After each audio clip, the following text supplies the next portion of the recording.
Practical જોવા જઈ રહ્યા છે. Practical switch gear and protection લેબોરેટરીમાં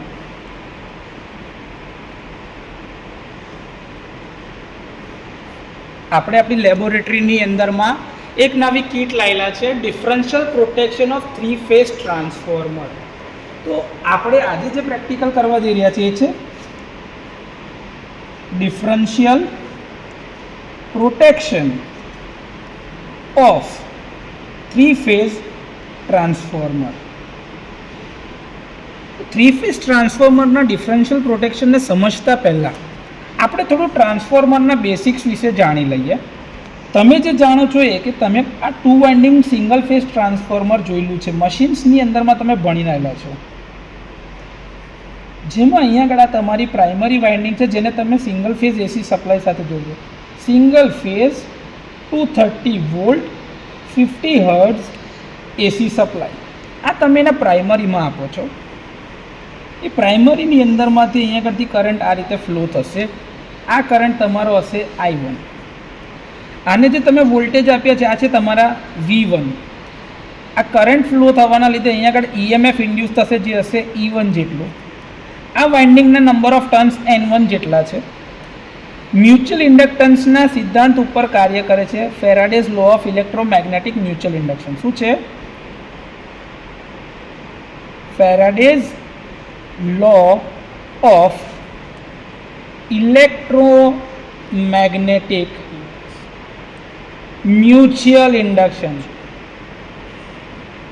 મ્યુચ્યુઅલનો મતલબ એવો થાય છે કે પહેલી વાઇન્ડિંગને તમે સપ્લાય આપો છો, એના લીધે જે ફ્લક્સ છે એ લિંક થાય છે સેકન્ડરી વાઇન્ડિંગ સાથે. સેકન્ડરી વાઇન્ડિંગ સાથે ફ્લક્સ લિંક થતાં ત્યાં આગળ ફ્લક્સનો ફેરફાર મળે છે d∅dt, જેના લીધે EMF ઇન્ડ્યુસ થાય છે એ છે E2. તો અહીંયા EMF જે ઇન્ડ્યુસ થયું એ છે તમારું E2. Number of turns N2 જેટલા છે. અહીંયા સર્કિટ ક્લોઝ થશે લોડથી, જેના સેકન્ડરી સાઈડ પર તમે લોડ લગાડો છો એટલે એની સર્કિટ પૂરી થશે. સર્કિટ તમારી ક્લોઝ થશે લોડ દ્વારા. હવે એના લીધે તમારો જે કરંટ જતો હશે સેકન્ડરીનું જશે I2 અને લોડના ટર્મિનલની અક્રોસમાં જે તમને વોલ્ટેજ મળે છે એ તમારા કેટલા મળશે V2 જેટલા. ઓકે, તો આ રીતે તમારા ટ્રાન્સફોર્મરનું વર્કિંગ તમે સમજ્યા છો ઇલેક્ટ્રિકલ મશીન્સની અંદરમાં. હવે અહીંયા આગળ તમે જોઈ રહ્યા છો તમારું EMF ઇન્ડ્યુસ થાય છે E2 જેટલું, સપ્લાય સાઈડ પર હતું E1 જેટલું. હવે આપણે જે જાણે છે E is directly proportional two N d∅dt જેટલું. તો તમારું E1 જે મળશે એ કોના આધારે મળશે? E1 is equals two N1 d∅dt. આ જ ફ્લક્સ જે છે તમારું સેમ ટુ સેમ ફ્લક્સ જે છે એ તમારું અહીંયા આગળ લિંક થાય છે. તો તમારું E2 જે મળશે એ બી મળશે N2 d∅dt જેટલું, કે આ જ સેમ ફ્લક્સની લાઇન એની સાથે લિંક થઈ રહી છે. તો ફ્લક્સનો ફેરફારનો દર અચળ છે. જો આનો રેશિયો તમે લેવા જશો તો આ શું મળશે? E1/E2 બરાબર N1/N2. એ જ બરાબર તમે આવું કહી શકો ભાઈ V1/V2. તો આ રીતે તમારા ટર્ન્સ રેશિયો મળશે E1/E2 બરાબર N1/N2 બરાબર V1/V2. તમે જાણો છો કે ટ્રાન્સફોર્મરનું પાવર રેટિંગ કોન્સ્ટન્ટ છે. તો એવું કહી શકાય કે ભાઈ P1 is equals two P2 સમજવા માટે બરાબર P અચળ. આ રેટિંગ હોય છે KVA માં. ટ્રાન્સફોર્મરના રેટિંગ શેમાં હોય છે? KVA માં. તો મારાથી એવું છે કે P is equals two V1 into I1 બરાબર V2 ઇન્ટુ I2 આવું કહી શકાશે. એ જ રીતે તમે આને આવું બી કહી શકો કે ભાઈ E1 ઇન્ટુ I1 બરાબર E2 ઇન્ટુ I2. તો E1/E2 બરાબર ફેકોલોજી કરશો, E2 આ બાજુ લાવું છું, I1 આ બાજુ લાવું છું, તો I2/I1 is equals two V1/V2 બરાબર N1/N2. આને તમે કહો છો ટર્ન્સ રેશિયો. શું કહો છો?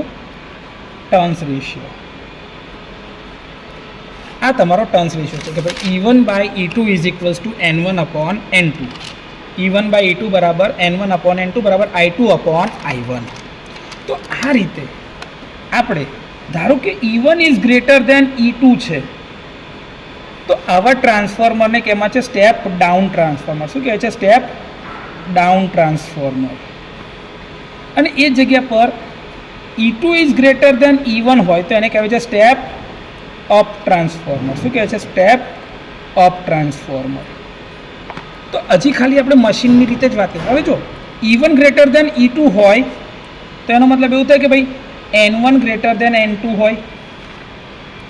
તો સ્ટેપ ડાઉન ટ્રાન્સફોર્મર માટે N1 is greater than N2. Number of turns on secondary side is less than number of turns on primary side. તો પ્રાઇમરીમાં આટાની સંખ્યા વધારે છે તો એ સ્ટેપ ડાઉન ટ્રાન્સફોર્મર. શું થશે? Step down transformer. ઓકે. હવે ધારો કે જો N1 વધારે છે તો તમારો I2 વધારે કહેવાશે. તો સાદી રીતે આને આવું કહેવાય કે ભાઈ I2 is greater then I1.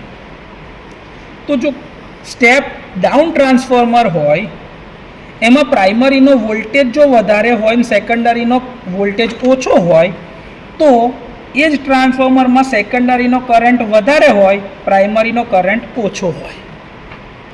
અચ્છા, તો હવે એવું કહી શકાય કે કરંટની દ્રષ્ટિએ જે સ્ટેપ ડાઉન ટ્રાન્સફોર્મર વોલ્ટેજ માટે હતું, કરંટની દ્રષ્ટિએ સ્ટેપ અપ ટ્રાન્સફોર્મર કહેવાય. શું કહું છું? ઊંધું વિચારો કે ભાઈ E2 જે છે E2 લેસ દેન E1 થયા તો આને સ્ટેપ ડાઉન કહેવાય, step down transformer. E2 is greater less than E1 તો એ જગ્યાએ I2 is greater then I1 તો એને કહેવાય સ્ટેપ અપ ટ્રાન્સફોર્મર. એટલે કે જે ટ્રાન્સફોર્મર વોલ્ટેજની દ્રષ્ટિએ સ્ટેપ ડાઉન છે, કરંટની દ્રષ્ટિએ સ્ટેપ અપ છે. આપણે જે જાણ્યું એ ખાલી આપણે મશીનની દ્રષ્ટિએ જાણ્યું. એવી જ રીતે કે ભાઈ આ આપણે સિંગલ ફેઝના ટ્રાન્સફોર્મરની વાત કરી લીધી કે જેમાં સ્ટેપ અપ ને સ્ટેપ ડાઉન કોને કહેવાય હવે તમને ખબર પડી ગઈ. આપણે જે પ્રોટેક્શન આપવાના છે એ છે 3 ફેઝના ટ્રાન્સફોર્મર માટે. પણ એની પહેલાં સમજીએ કે ડિફરન્શિયલ પ્રોટેક્શન એટલે શું. તો એનું નામ જ સજેસ્ટ કરે છે કે ભાઈ ડિફરન્શિયલ. શું નામ સજેસ્ટ કરે છે? Differential protection. ડિફરન્શિયલનો મતલબ થાય છે કે એ ડિફરન્સ ઉપર ઓપરેટ થશે. ડિફરન્સ કોના ડિફરન્સ ઉપર? તો કે ભાઈ કરંટ. કરંટ કયા કયા કરંટનો ડિફરન્સ? તો કે ભાઈ 2 પ્રકારના કરંટ છે. એક છે પ્રાઇમરી વાઇન્ડિંગનો કરંટ અને બીજો છે સેકન્ડરી વાઇન્ડિંગનો કરંટ. તમે જે કહો છો એ જ કે ભાઈ હવે હું આ જે ટ્રાન્સફોર્મર લગાડી રહ્યો છું, જે તમે જાણો છો એ જ ટ્રાન્સફોર્મર સિંગલ ફેઝનું છે. ઓકે, આ તમારી પ્રાઇમરી છે P1 અને આ તમારી સેકન્ડરી છે S1. P1 P2 S1 S2 સમજવા માટે કહું છું વાઇન્ડિંગના 2 છેડા. તો તમે અહીંયા આગળથી જે વાઇન્ડિંગમાં જે કરંટ જતો હશે એ માપવા માટે તમે CT લગાડી હશે. શું લગાડ્યું હશે? CT. CT એટલે કે કરંટ ટ્રાન્સફોર્મર. શું લગાડ્યું છે? Current transformer. નોર્મલ હેલ્ધી કન્ડિશનમાં ધારો કે અહીંયા આગળ 5:1ની CT લગાડી છે મેં. તો જો પ્રાઇમરીમાંથી 5 એમ્પિયર જતા હોય તો CTની સેકન્ડરીમાં કેટલા જતા હશે? 1 એમ્પિયર. તો મારે અહીંયા આગળ બી CTની સેકન્ડરીમાંથી કેટલો કરંટ જવો જોઈએ? 1 એમ્પિયર. પ્રાઇમરીમાંથી કેટલો કરંટ જશે હજી નક્કી નથી, કેમ કે સ્ટેપ અપ કરવું છે કે સ્ટેપ ડાઉન કરવું છે એના આધારે આપણે નક્કી કરીશું. તો એ ગણતરી કેવી રીતે કરીશું કે ભાઈ મારે 2 બાજુની CT એક સરખી કેવી રીતે લેવાય? તો પહેલાં તો એ સમજો કે ભાઈ મારે ઓપરેશન ક્યારે કરવું છે. તો મારું એક નોર્મલ ટ્રાન્સફોર્મર 1 kVAનું છે. કેટલાનું છે?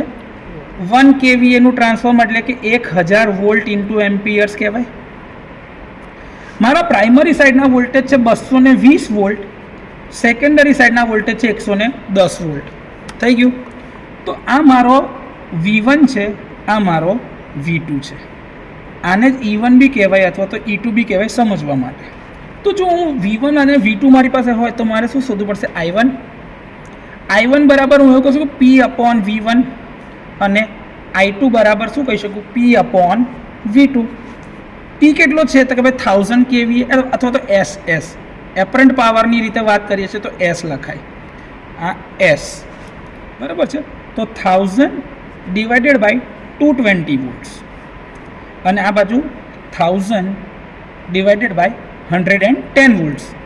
તો જો 1000 ડિવાઇડેડ બાય 220 તો આ બાજુનો કરંટ મને મળે છે 4.54 એમ્પિયર અને એ જ જગ્યા પર 1000 ડિવાઇડ બાય 110 વોલ્ટ્સ, તો એ કરંટ મને મળે છે 9.090 એમ્પિયર્સ. ઓકે, તો મારી જો બે બાજુની સાઈડ પર મારે કરંટ 1 એમ્પિયર ફિક્સ રાખવું હોય સેકન્ડરી સાઈડ ઉપર, તો મારી સીટી જે પ્રાઇમરીની હશે એ કેટલાની હશે? 5:1ની. તો હવે જો 5:1ની સીટી અહીંયા આગળ મેં લગાડી, તો આ બાજુની સીટી મારી કેટલાની હોવી જોઈએ? 10:1ની. તો જ આ બંને કરંટ એકબીજા જોડે બેલેન્સ થાય, કેમ કે આના કરતાં એક્ઝેક્ટ ડબલ કરંટ છે, આના કરતાં આ કરંટ એક્ઝેક્ટ ડબલ છે, તો મારી સીટી રેશિયો બી ડબલ કરવો પડે. તો મારી પ્રાઇમરીની સીટી જે છે 5:1 છે, સેકન્ડરીની સીટી છે 10:1. તો જ નોર્મલ હેલ્ધી કન્ડિશનમાં અહીંથી જે આ કરંટ જતું હશે એ બંને બેલેન્સમાં હશે. આ મારા સીટીના મેં બંને છેડા, જો આ પહેલાં ઉપરના છેડા જોડે લગાડવાનું, નીચેના છેડાને નીચેના છેડા જોડે લગાડવાનું. બંનેની વચમાં જે છેડો મળે છે ત્યાં આગળ મેં લગાડી દીધું રિલે. શું લગાડી દીધું? રિલે. શું લગાડ્યું? રિલે. આ રિલે જે છે એ કઈ રિલે છે? મારી ડિફરન્શિયલ રિલે. કઈ રિલે છે? Differential relay. એ શેના પર ઓપરેટ થશે? તો કે ભાઈ કરંટના ડિફરન્સ ઉપર. કોના ઉપર? કરંટના ડિફરન્સ ઉપર. ઓકે, કરંટનો ડિફરન્સ એટલે કયો કરંટ? તો કે ભાઈ incoming current minus outgoing current. Outgoing current. અહીંયા ઇનકમિંગ કરંટ કયો છે? તો કે ભાઈ પ્રાઇમરીમાંથી જે આવે છે એ કરંટ. આઉટગોઈંગ કરંટ કયો છે? તો કે ભાઈ સેકન્ડરીમાંથી જાય છે. તો આને એવું કહેવાય primary circuit current minus secondary circuit current. આજે પ્રાઇમરી અને સેકન્ડરી કહી રહ્યું છે, કોના રેફરન્સથી કહું છું? તો કે ભાઈ ટ્રાન્સફોર્મરની વાઇન્ડિંગ. હા, ટ્રાન્સફોર્મરની વાઇન્ડિંગ કહી રહ્યો છું. હજી હું કરંટ ટ્રાન્સફોર્મર સુધી આવ્યો નથી. કરંટ ટ્રાન્સફોર્મર સુધી આપણે આવીએ છીએ. આજે હજી બેસિક વાત કરીએ. કોના લીધે વાત કરીએ? ટ્રાન્સફોર્મરની વાઇન્ડિંગ. ઓકે સર, તમે જે કહો છો એ હવે મને જેટલું ખબર પડી એના આધારે આગળની વાત કરીએ કે તમે આ એક વાઇન્ડિંગ લગાડી છે ટ્રાન્સફોર્મરની, બરાબર છે? 1000 વોલ્ટ એમ્પિયર એનું પાવર રેટિંગ છે, 220 વોલ્ટ બાય 110 વોલ્ટ સપ્લાય વાળું છે. મેં અહીંયા આગળ સીટી લગાડી છે અને એક સીટી અહીંયા આગળ લગાડી છે. ઓકે, સીટીની સર્કિટને મેં આવી રીતે ભેગી કરી છે. ઓકે, આ કરંટ લગાડ્યું છે. અહીંયા વચ્ચે મેં શું મૂક્યું છે? મારી ડિફરન્શિયલ રિલે. શું લગાડ્યું છે? Differential relay. ઓકે, અહીંયા આગળથી મારો જે કરંટ જઈ રહ્યો છે પ્રાઇમરીમાં કેટલો છે? 4.54 એમ્પિયર. અહીંયા આગળનો જઈ રહ્યો છે 9.09 એમ્પિયર. ઓકે, અહીંયા મારી સીટીની પ્રાઇમરી કેટલા છે? 5 અને અહીંયા આગળ સીટીની પ્રાઇમરી કેટલા છે? 10/1ની. ડન છે? ઓકે, હવે જે મેં પહેલાં કીધું કે ભાઈ આ રિલે ઓપરેટ થશે કરંટના ડિફરન્સ પર, તો કે ભાઈ પ્રાઇમરી ટ્રાન્સફોર્મર વાઇન્ડિંગનો કરંટ માઇનસ સેકન્ડરી ટ્રાન્સફોર્મર વાઇન્ડિંગનો કરંટ. પણ હવે હું આ સીટીના કરંટના રેફરન્સમાં વાત કરી રહ્યો છું. તો આ મારું સીટી છે, કરંટ ટ્રાન્સફોર્મર. શું છે? Current transformer. Okay, current transformer મેં કેટલા યુઝ કર્યા છે? આમાં બે નંબર ટોટલ. ઓકે, એક ક્યાં લગાડી છે? તો કે ભાઈ ટ્રાન્સફોર્મરની પ્રાઇમરીમાં. એક ક્યાં લગાડી છે? ટ્રાન્સફોર્મરની પ્રાઇમરી વાઇન્ડિંગમાં. અને બીજી સીટી ક્યાં લગાડી છે? તો કે ભાઈ ટ્રાન્સફોર્મરની સેકન્ડરી વાઇન્ડિંગમાં લગાડી છે. ઓકે, ટ્રાન્સફોર્મરના પ્રાઇમરીની અંદરમાં બી મેં શું લગાડ્યું છે? સીટી. સીટી એટલે કરંટ ટ્રાન્સફોર્મર. એના બી બે છેડા હશે, P1 P2. S1 S2 આ બે છેડા કોના હશે? CT1ના. કોના હશે? CT1ના. એવી જ રીતે અહીંયા આગળ બી બે છેડા હશે, P1 P2 S1 S2. આ કોના હશે? Current transformer 2. આ પ્રાઇમરી વાઇન્ડિંગ જે હતી એ ક્યાં છે? તો કે ભાઈ સિરીઝમાં લાગી છે. ટ્રાન્સફોર્મરની મેઇન વાઇન્ડિંગ જોડે કઈ છે? સિરીઝમાં. તો આ કઈ હશે? મેઇન લાઇનમાં. કઈ લાગેલી હશે? મેઇન લાઇનમાં, અથવા તો ટ્રાન્સફોર્મરની પ્રાઇમરી વાઇન્ડિંગ સાથે. એવી જ રીતે આના P1 P2 ક્યાં લાગેલા હશે? તો કે ભાઈ ટ્રાન્સફોર્મરની સેકન્ડરી વાઇન્ડિંગ અથવા તો મેઇન લાઇનમાં. ઓકે, તો આ S1 અને S2 કઈ લાગેલા હશે? તો આ છેડા લાગેલા હશે રિલે સાથે. કઈ લાગેલા હશે? જો આ એનો S1 છે, S1, અને આ એનો શું છે? S2. કોની જોડે લાગ્યા છે S1 S2?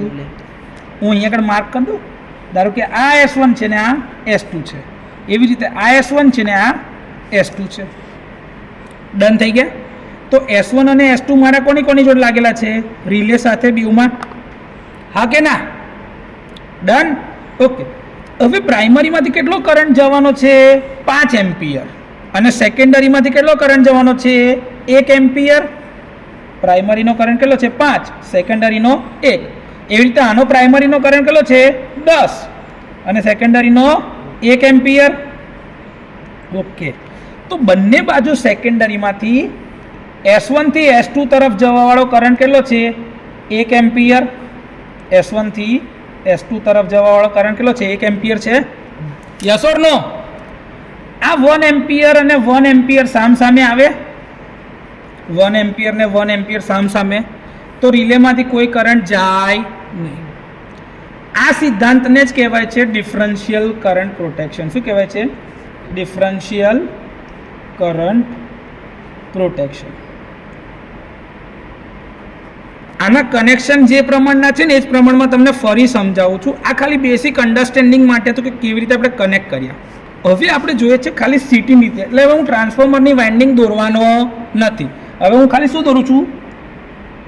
CT1 CT2, CT1 અને CT2 દોર્યા આપણે. CT1ના બે છેડા એકબીજા સાથે કનેક્ટેડ,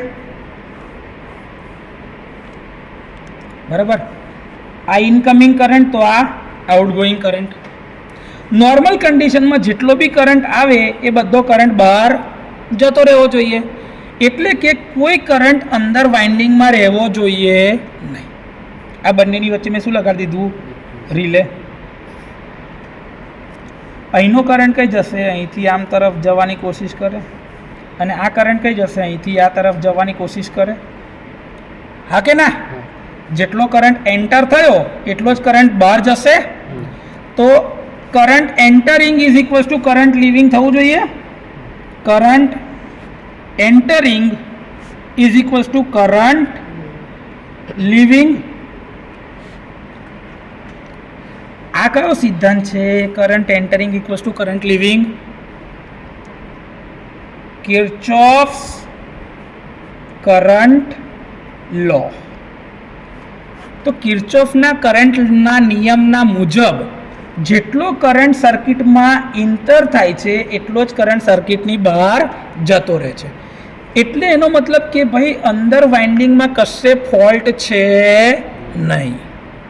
ઓકે સર, તો હવે મને ખબર પડે છે કે ભાઈ ડિફરન્શિયલ પ્રોટેક્શન છે કયા સિદ્ધાંત ઉપર કામ કરે છે?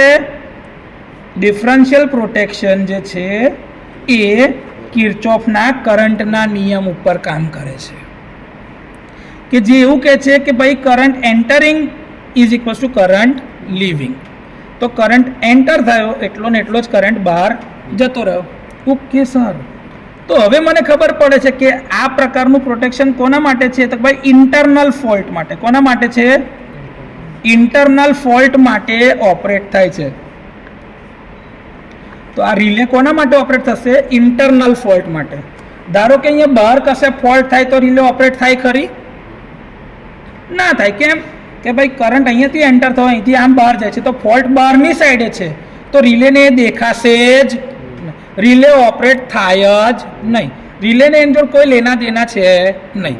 હવે ધારો કે અહીંયા આગળ કશેક ફોલ્ટ થયો છે, અહીંયા આગળ ફોલ્ટ, તો સિટીની સેકન્ડરીનો કરંટ 0 એમ્પિયર થઈ ગયો.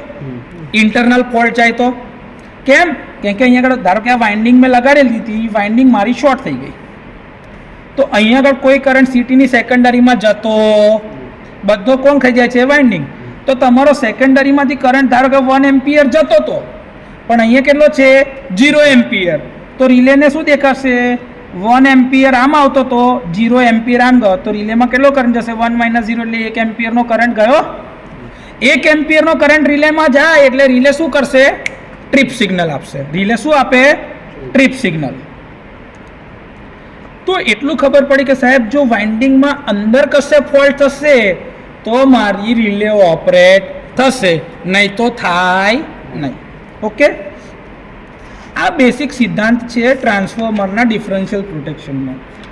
એ જ વસ્તુની વાત કરીએ છીએ હવે 3 phase differential protection, 3 phase transformer માટે. કોની માટે? 3 ફેઝના ટ્રાન્સફોર્મર માટે. તો 3 ફેઝના ટ્રાન્સફોર્મર માટે આ મારી એક વાઇન્ડિંગ, આ બધી પ્રાઇમરી દોરી રહ્યો છું. હા, હમણાં આ બધાની જોડે મારી આ સેકન્ડરી વાઇન્ડિંગ,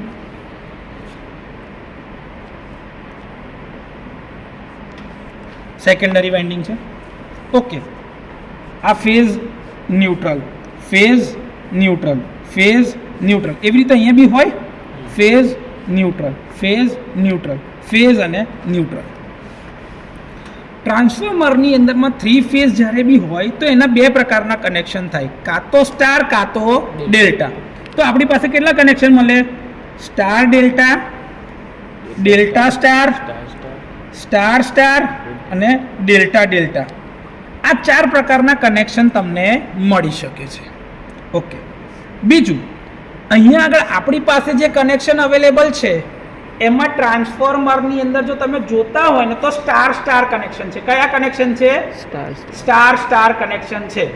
બરોબર છે. હું કયા કનેક્શન કરી રહ્યો છું? સ્ટાર સ્ટાર, સ્ટાર સ્ટાર કનેક્શનની વાત કરીએ તો સ્ટાર સ્ટાર એટલે જો અહીંનો આ ન્યુટ્રલ, આ ન્યુટ્રલ ને આ ન્યુટ્રલ ભેગો કરી દેવાનો, શોર્ટ કોમન કરી દીધું અને એક ન્યુટ્રલ બહાર. તો આ મારો ફેઝ કયો છે? તો કે આર ફેઝ. આ કયો છે? Y phase. આ કયો છે? B phase. તો અહીંયા કાઢથી આવું, એવી જ રીતે અહીંના બી ન્યુટ્રલ શોર્ટ કરી દેવા પડશે મારે. આ ન્યુટ્રલ બી શોર્ટ, અહીંથી આ મારો ન્યુટ્રલ બાર. તો આ કયો છે? R phase out, Y phase out અને B phase out. Okay sir, આ તો આપણે ટ્રાન્સફોર્મરના કનેક્શન થઈ ગયા. હવે એમાં સીટીબી તો લગાડવી પડે ને. તો ટ્રાન્સફોર્મરની અંદર એવું કહેવાય છે કે જો વાઇન્ડિંગ તમારી સ્ટાર હોય તો સીટીના કનેક્શન કેવા થવા જોઈએ? ડેલ્ટામાં. કેવા થવા જોઈએ?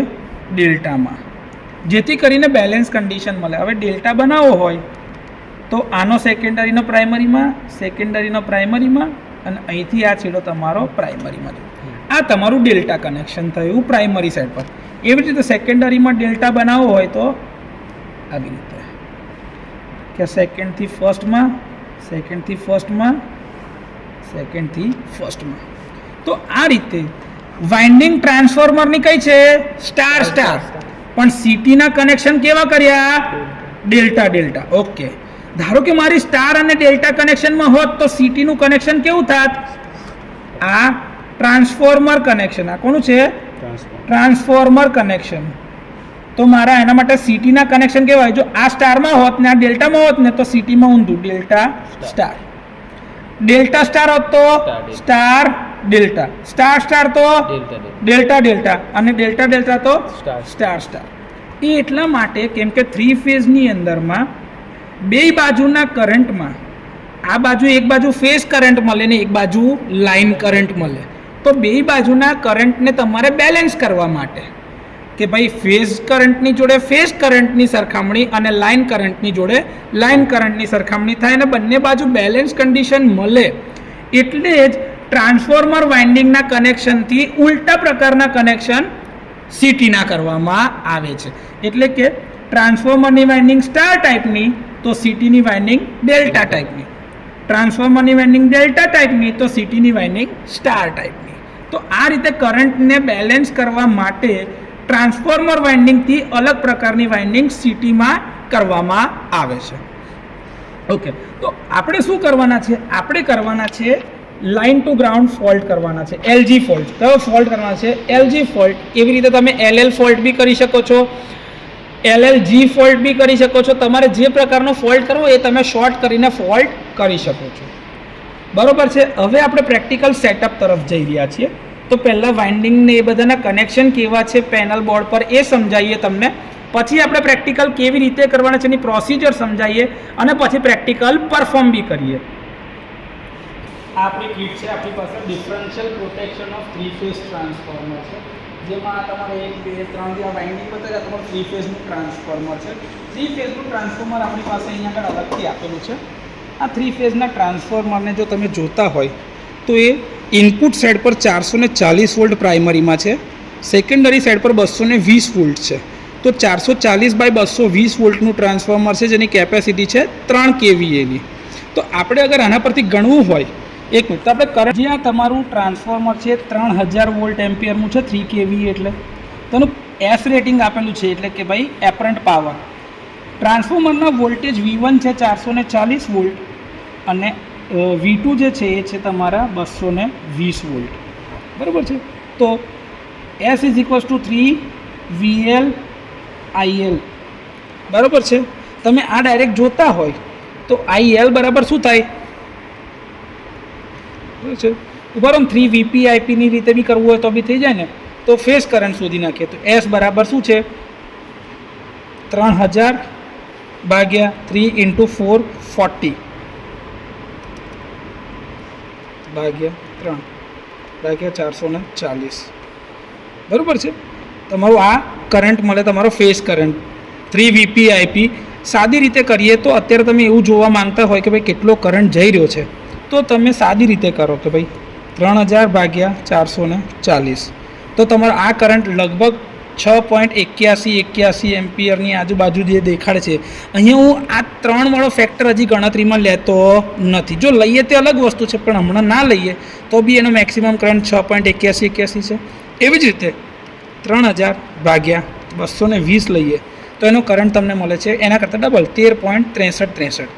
તો અહીંયા આગળ મારે જે સિટી રેશિયો નક્કી કરવા માટે હું આ રફલી જે કેલ્ક્યુલેટ કરું છું, એ તો આની વેલ્યુ 5 કરતાં વધારે છે પણ 10 કરતાં ઓછી છે. તો હું અહીંની સિટી લઉં છું 10:1ની, જ્યારે અહીંની વેલ્યુ 10 કરતાં વધારે છે પણ 20 કરતાં ઓછી છે, તો 20:1 લઈ રહ્યો છું.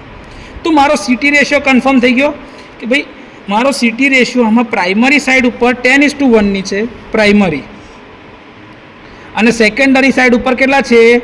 20:1ની સિટી છે મારી.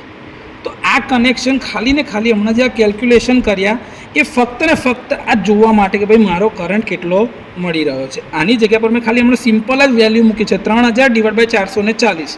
આ 3ને હમણાં ગણતરીમાં લેતા નથી, ખાલી એમ જ ગણીને કીધું છે. તો આ તમારું 3 ફેઝનું ટ્રાન્સફોર્મર છે, એર ઓઇલ કુલ ટાઈપનું છે. તમારું જે એર કુલ ટાઈપનું છે એ છે સિમ્પલ. જો ઓઇલ પર છે ને ક્રોસ મારેલો છે, એ તમને શું બતાવે છે કે ભાઈ તમારું આ ટ્રાન્સફોર્મર જે છે એર કુલ ટાઈપનું છે. બી ક્લાસનું ઇન્સ્યુલેશન મૂકેલું છે. બી ક્લાસ એટલે શું થાય? YAEB, એટલે કે આ જે છે 90 105 120 ડિગ્રી સેલ્સિયસ સુધીનું તાપમાન સહન કરી શકે છે. YAEBFHC. આ 130, આ 155 ડિગ્રી અને આ 180 ડિગ્રી. તમે ડાયરેક્ટ 90થી બી ગણતરી મારો તો આ છે 90 ડિગ્રી, 105 ડિગ્રી, 120 ડિગ્રી, 130 ડિગ્રી. તો બી ક્લાસનું ઇન્સ્યુલેશન તમારું 130 ડિગ્રી સુધીનું ટેમ્પરેચર સહન કરી શકે છે કે ભાઈ આટલું તાપમાન લગીને આ ટ્રાન્સફોર્મરને કોઈ તકલીફ પડશે નહીં. આ 155 ડિગ્રી, આ 180 ડિગ્રી અને સીમાં 180 ગ્રેટર દેન 180 ડિગ્રી. તો આ તમારા ઇન્સ્યુલેશન ક્લાસ જે આપેલા હોય એના આધારે કેટલું ટેમ્પરેચર એ સહન કરી શકે છે એની વાત છે. આ તમારા ટ્રાન્સફોર્મરની નેમ પ્લેટ છે, જે કેરેક્ટરિસ્ટિક અથવા તો કોઈ પણ પ્રકારના ગણતરી માટે આ જરૂરી હોય.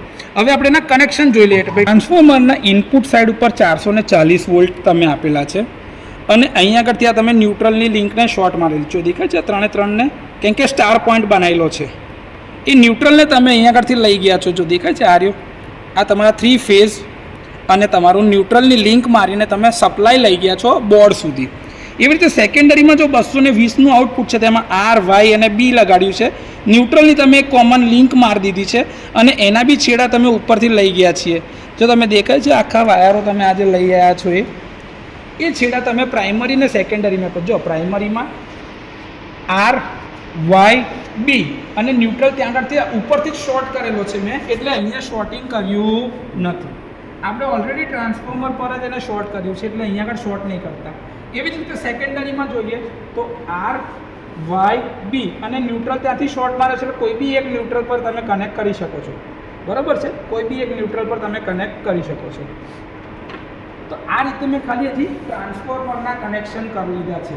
R Y B neutral, R Y B neutral, હજી મેં બીજું કશું કનેક્ટ કર્યું નથી.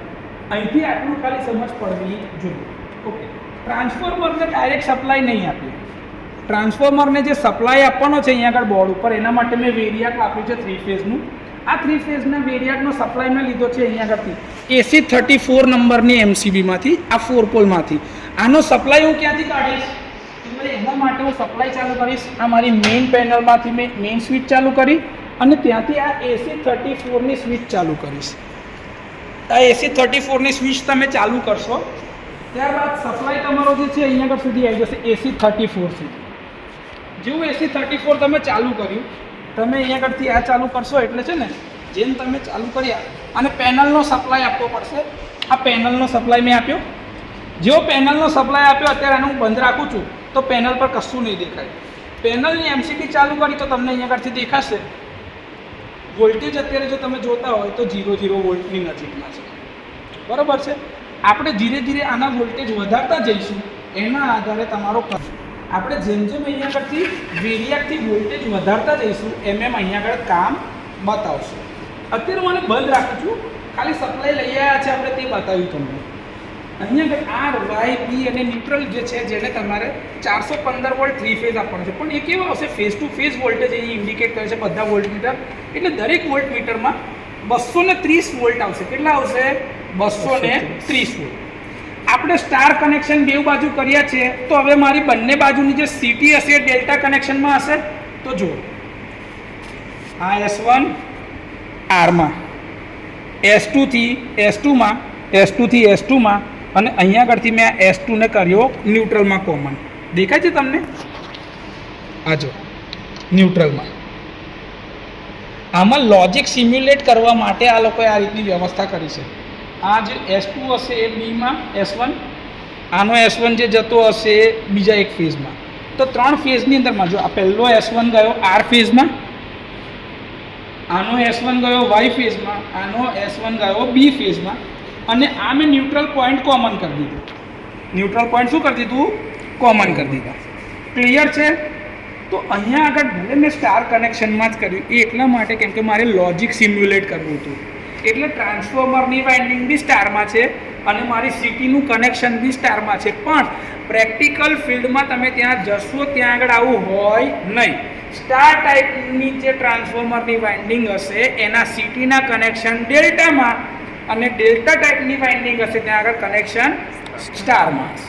અહીંયા આગળ ખાલી આ પ્રેક્ટિકલનું લોજિક સિમ્યુલેટ કરવા માટે મેં આ કનેક્શન કરેલા છે. બરોબર છે? ઓકે.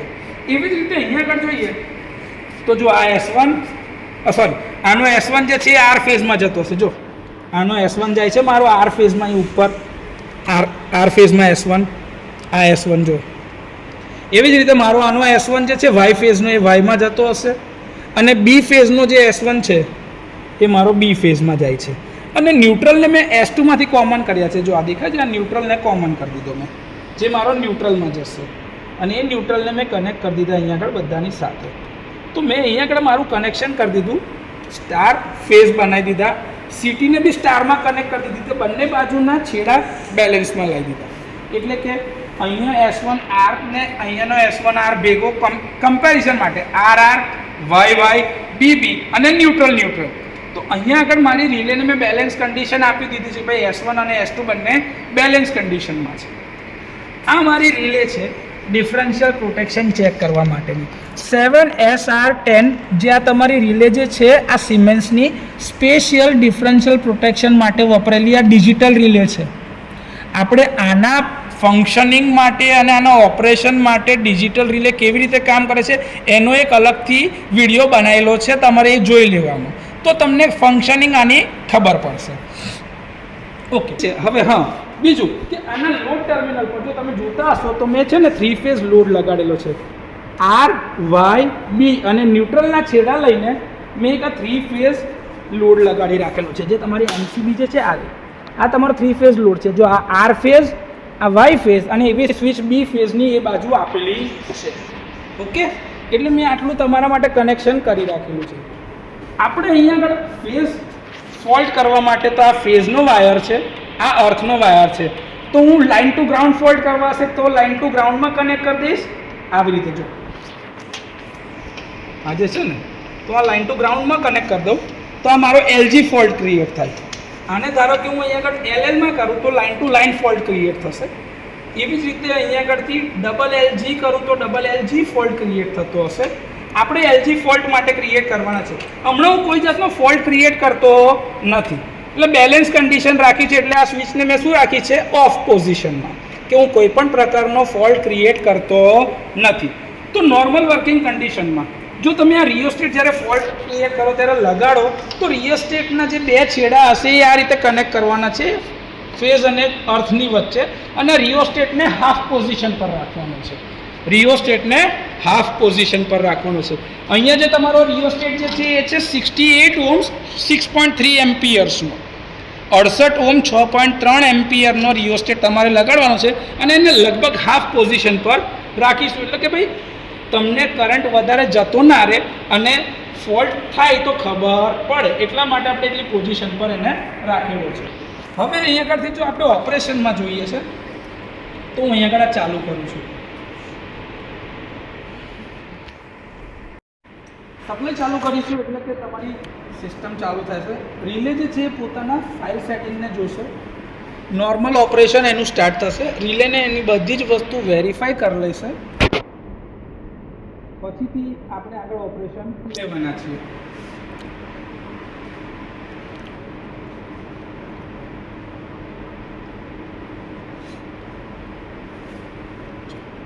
રિલે આવી ગઈ.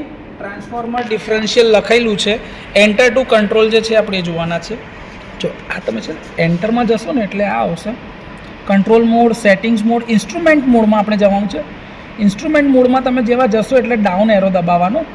ફેવરેટ મીટર્સમાં જે છે તો તમે એન્ટર કરશો એટલે તમને આ ફેવરેટ મીટર્સ દેખાશે તમારા પ્રાઇમરીના કરંટ.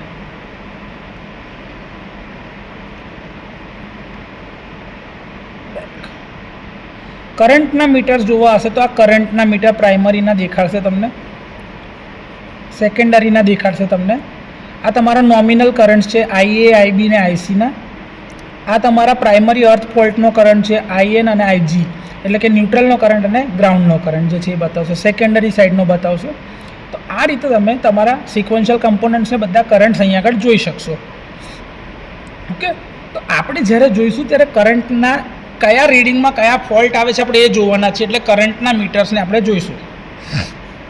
ઓકે, હવે જુઓ, આપણે શરૂઆત કરતાં પહેલાં જ 3 ફેઝ માટે એક લોડ ચાલુ કરીએ છીએ.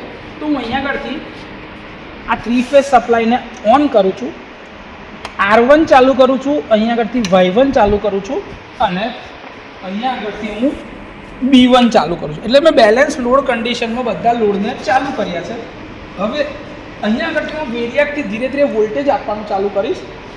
એટલે અહીંયા આગળ મારી પાસે 230 વોલ્ટ આપવાના છે. જો અહીંયા આગળ 415 લખીએ છે પણ એ તમારું લાઇન વોલ્ટેજ છે. આપણે ફેઝ ટુ ફેઝ વોલ્ટેજ એટલે 230 વોલ્ટ આપીશું એટલે કામ કરવાનું. જો વોલ્ટેજ વધવાના ચાલુ થયા.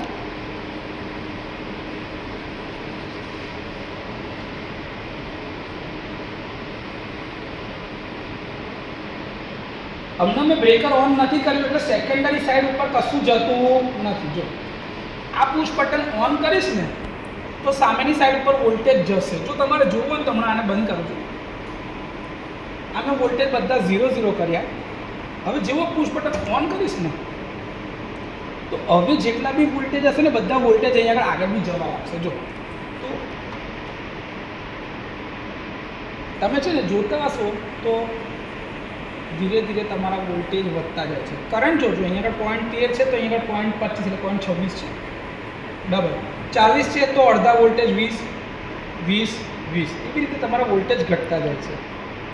મારે અહીંયા આગળ 230 વોલ્ટ આપવાના છે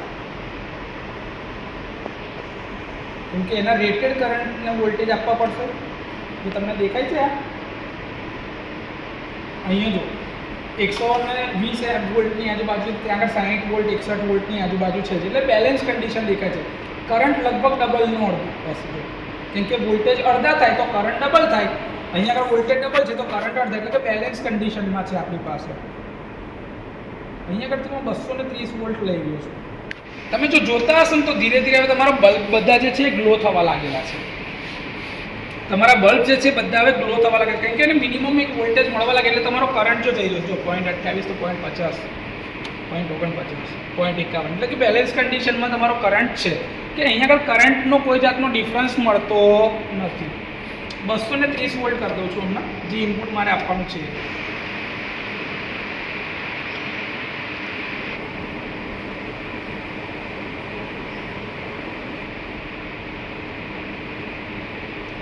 આ મારો 230 વોલ્ટની આજુબાજુ જે મારે આપવાના હતા એ મેં વોલ્ટેજ કરી દીધા છે 230 વોલ્ટ છે. 230 મેં બધે કરી દીધા છે તો એના અકોર્ડિંગલી મારા વોલ્ટેજ તમને મળશે અને કરંટ મળશે. આના કરતાં કરંટ વધારે મળતો જશે. જો મારે કરંટનું રેટિંગ વધારવું હોય તો જો અત્યારે હું 8 ફેઝમાં વધારું તો 8 ફેઝમાં કરંટ વધી જશે. જેટલો તમને 8 ફેઝનો કરંટ વધી ગયો, બેલેન્સ કરવા માટે હું વાય ફેઝમાં બી વધારું તો વાય ફેઝમાં બી કરંટનું રીડિંગ વધી જશે. સેમ વેમાં હું બી ફેઝમાં બી વધારું તો બી ફેઝમાં બી વોલ્ટેજ કરંટ વધી જશે. તો દેખાય છે તમને? તો આ રીતે તમારા વોલ્ટેજ અને કરંટની ઉપર અસર થાય છે. મારી રિલે નોર્મલ કન્ડિશનમાં છે, હેલ્ધી કન્ડિશનમાં, કેમ કે કરંટ બેલેન્સ છે તો કોઈ પણ પ્રકારનું ઓપરેશન આપતા નથી. હવે મારે ફોલ્ટ કરવો છે એટલે હું એલજી ફોલ્ટ ક્રિએટ કરું છું. કયો ફોલ્ટ ક્રિએટ કરું છું? એલજી. ઓકે, હમણાં બંધ કરી દઉં છું. આ મેં બંધ કરી દીધું, અહીંથી બંધ. સિચ્યુએશન મેં નોર્મલ રાખી છે. હવે હું સિચ્યુએશનને જરાય બદલતો નથી. તો મેં શું કર્યું છે, આ મારું જે ફેઝ જે છે એ મેં આર ફેઝમાં આપી દીધો છે અને આ મારો જે અર્થ છે ને એ અહીંયા આગળ હું કોઈ બી એક ન્યુટ્રલમાં, ધારો કે હું આ ન્યુટ્રલમાં આપી દઉં છું. એટલે મેં અહીંયા શું કર્યું, એલજી ફોલ્ટ કર્યો, આ લાઇન ટુ ગ્રાઉન્ડ ફોલ્ટ. એને ઓન કરવા માટે હવે અહીંયા આગળથી હું આને ઓન કરી રાખું છું. આ સ્વિચ ઓન કરી એટલે કે મારો એલજી ફોલ્ટ થયો. ચાલુ કરું છું. ઓકે, મેઇન્સ ઓન કર્યું, પુશ બટન ઓન કર્યા.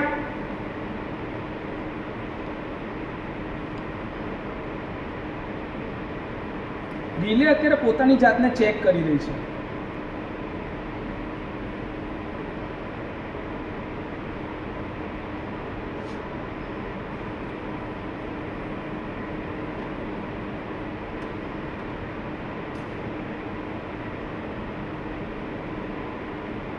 તરત જ તમારી રિલે ડિફરન્શિયલમાં ટ્રિપિંગ આપી દેશે. આ તમારું બ્રેકર ઓપરેટ થઈ ગયું. 3.67નું ટાઈમર છે તમારું સેટિંગ છે. કયા કયા ફેઝમાં ફોલ્ટ થયું તો જો ટ્રિપિંગ ઇન્ડિકેશન આવ્યું છે. ફેઝ એમાં ફોલ્ટ આવ્યો છે એટલે ફેઝ એ અને ડિફરન્શિયલમાં ટ્રિપ થયું. એટલે કયા ફેઝમાં થયું કે ભાઈ લાઇન ટુ ગ્રાઉન્ડ ફોલ્ટ થયો છે એ ફેઝમાં. એટલે ફેઝ એ ડિફરન્શિયલમાં ટ્રિપ થયું છે 3.67 ઉપર. આને મારે ક્લિયર કરવું હોય તો અહીંયા આગળથી આ રીસેટ ફોલ્ટ તમારે જુઓ છે. ફોલ્ટ આટલા ટાઈમે થયો હતો 50:1 એટલે કે ભાઈ આનો ફોલ્ટ થયો છે R1 ફેઝની અંદરમાં. 4 વાર દબાવશો એટલે આ રિલે રીસેટ થઈ જશે. આ તમારી નોર્મલ રિલે રીસેટ થઈ ગઈ. આને બી રીસેટ દબાવી દઉં છું. રીસેટ ડન છે. હવે જે હું પાછું આને ઓન કરીશ ને રિલે પોતાને પાછા ફોલ્ટી કન્ડિશનમાં, કેમ કે મેં ફોલ્ટ ઓન કરી રાખ્યો. અત્યારે હું ઓફ કરું છું ફોલ્ટને. મેં ફોલ્ટને ઓફ કરી રાખ્યો છે. જેવું હું ફોલ્ટ ઓન કરીશ ને મારી રિલે તરત ડિફરન્શિયલમાં જશે. જો કરંટના આધારે રિલેનું ઓપરેશન થશે ડિફરન્શિયલમાં. થઈ ગઈ 5 સેકન્ડમાં ઓપરેટ થઈ ગઈ. મારી કયા ફેઝમાં? ફેઝ એ ડિફરન્શિયલમાં ગયો છે એટલે phase line to ground fault થયો છે. એલજી ફોલ્ટ મારો જે આ આર અને આ ન્યુટ્રલની અંદરમાં થયો છે. જો અત્યારે મારો ટાઈમ 5 સેકન્ડ આવે છે, કેમ કે કરંટનું ઇમ્બેલેન્સ થઈને રિલે 5 સેકન્ડમાં મારે ટ્રીપ આપે છે. આ જ રીતે તમારે બીજા ટાઈપના બી ફોલ્ટ કરવા હોય તો તમે કરી શકો છો. 4 વાર દબાવવાથી આ ક્લિયર થઈ જશે. આ મારી રિલે રીસેટ થઈ ગઈ છે. તમારી ધારો કે ફોલ્ટનું ઇન્ડિકેશન જોઈતું હતું તો મેં શું કર્યું, એન્ટર, ઇન્સ્ટ્રુમેન્ટ મોડમાં જાઓ, ડાઉન એરો, ફેવરેટ મીટર્સ, આપણે જવાના છે કરંટ મીટર્સ જોવા માટે. Current metres, enter. કરંટ જોવો તમારા, પ્રાઇમરીના કરંટ, સેકન્ડરીના current, nominal current, phase, secondary. આ થઈ ગયું તમારું, બહાર નીકળી જાય. આ રીતે તમે કરંટ જોઈ શકશો. હજી TSD, total harmonics distortion, thermal meters, ફ્રીક્વન્સીનો meters, maintenance meters, general alarm ક્યારે આવે છે, ડિમાન્ડ મીટર્સ, મિસેલેનિયસ મીટર્સ તમે આ રીતે સેટ કરી શકો છો. બાઇનરી ઇનપુટ આઉટપુટ આની સાથે વેરિયેબલ છે. વર્ચ્યુઅલ મીટર્સ તમે લગાડ્યા હોય, કમ્યુનિકેશનના મીટર્સ જોવા હોય. ઇન્સ્ટ્રુમેન્ટ મોડ પછી તમે નીચે જાઓ, ફોલ્ટ ડેટા મારે જોવો છે તો ફોલ્ટ ડેટા, ફોલ્ટ ડેટા, એમાં ડાઉન કી છે. ફોલ્ટ 1 તમારો થયો હતો,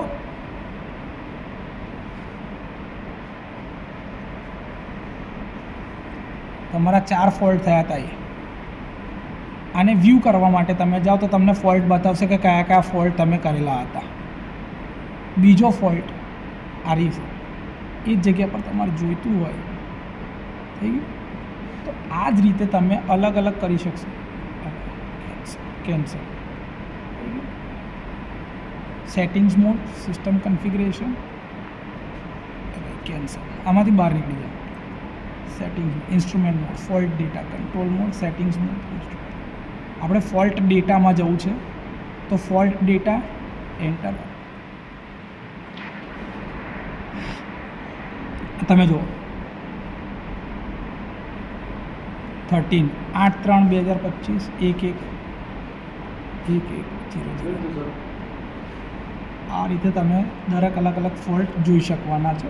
એન્ટર કરો તો તમને કયા ટાઈપનો તમે ફોલ્ટ કર્યો છે, કેટલા વાગે તમને દેખાતું જશે. બહાર નીકળી જઈએ. જે તમે હમણાં જોયું હતું LG ફોલ્ટ, એવો અગર હું કરું છું LL ફોલ્ટ કરી રહ્યો છું અહીંયા આગળથી. તો મેં 2 ફેઝને અહીંયા આગળ લગાવી દીધા છે. ટાઈમરને રીસેટ મારું છું, ફોલ્ટ હમણાં ઓફ કરી દઉં છું. બરાબર છે. આને બી ઓફ કરી દઉં, આ નોર્મલ પોઝિશન. આને ઓન કરું છું. આ મારું નોર્મલ ચાલુ થઈ ગયું, જોઈ લો કરંટ આવી ગયું એ પ્રમાણમાં. હવે હું LL ફોલ્ટ કરું છું. જો તરત એને ફોલ્ટ પકડી પાડ્યો છે, તરત બ્રેકર મારું ટ્રીપ થઈ ગયું અને 5 સેકન્ડની અંદરમાં એને જો કહી દીધું A અને B ફેઝ જે છે એ બંનેમાં શોર્ટ થયું છે અને ડિફરન્શિયલમાં રિલે મારી ટ્રીપ થઈ છે. એટલે આ કયો ફોલ્ટ થઈ ગયો? LL ફોલ્ટ મેં કર્યો છે. કયો ફોલ્ટ કર્યો છે? LL, line to line fault મેં ક્રિએટ કર્યો છે, જેમાં મારી રિલે ટ્રીપ થઈ જાય છે. તમારે આનો ડેટા જોઈતો હોય વ્યૂ કરવાનું, જે તમને બતાવે છે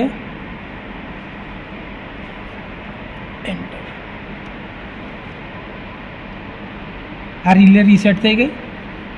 ઓકે, હવે હું જઈ રહ્યો છું રીસેટ કરી. ઓકે, એન્ટરમાં જઈને instrument mode, fault data mode, એમાં એન્ટર. નીચે જઈએ, ફોલ્ટ 1 જે તમારો હમણાં જે છેલ્લે આવ્યો, ડેટ નાખેલી નથી એટલે હમણાં જે ટાઈમ થયેલો હતો એની અંદરમાં જો તમે જુઓ A અને B ફેઝની અંદરમાં ડિફરન્શિયલમાં ટ્રીપ થયું છે અને પિકઅપ આવી ગયેલું હતું. પ્રોટેક્શન હેલ્ધી હતું એની LED, તો આટલી LED તમારી ગ્લો થયા કરશે. બરાબર છે.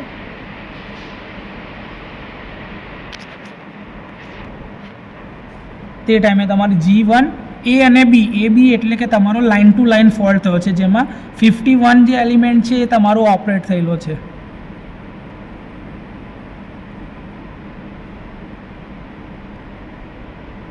આ તમારી રિલે ઓપરેટ થઈ છે 39.465 મિલી સેકન્ડ્સ પર 3 વાગીને આટલા ટાઈમે. એટલે એની જે ક્લોક છે એના પ્રમાણમાં